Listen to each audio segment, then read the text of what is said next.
What comes next now when in the funding allocation study? Is there a deadline that you expect to give the consultants, or what's the next step in this process?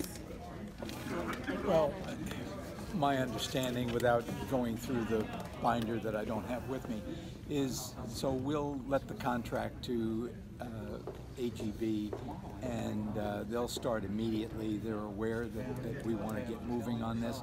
I think all three acceptable proposals sort of had a 6-month-ish window.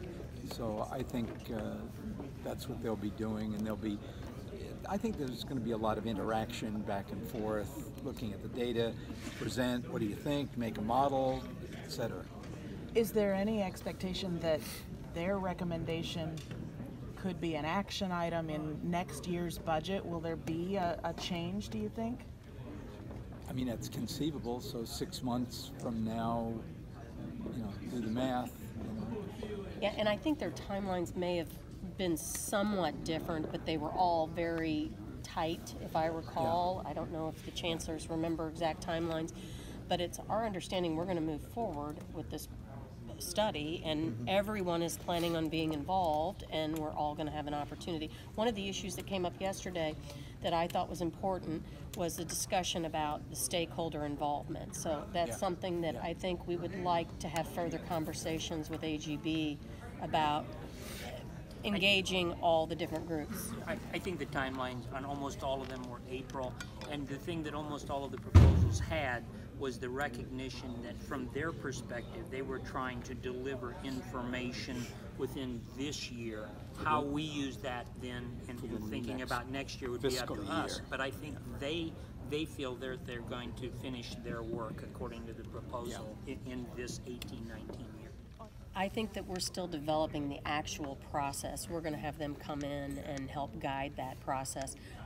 There are certain, I think, value statements that are going to be basically baked into that formula. I mean, things like deferred maintenance on the campuses may be a topic of conversation. So I think they're going to help us determine the various factors that will be then applied to a formula that we will then hopefully use actually beyond next year's fiscal year, but going forward, so that we don't have to do this again and again, right? So we don't have these divisions in the future.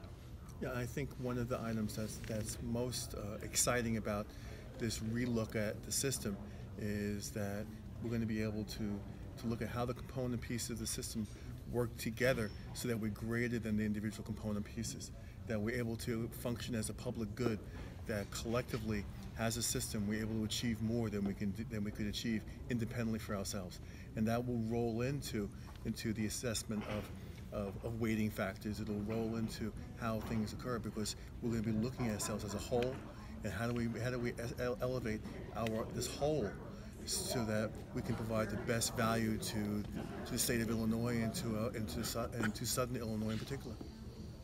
So some of the terms, the words that showed up frequently in the proposals were things like mission, that Chancellor Montemagno spoke about in his presentation this morning, the research that is accomplished, community engagement, deferred maintenance and facilities, and so it'll be a multifaceted model, I'm sure. And we'll be much stronger. We'll be much stronger when this is all done as an enterprise.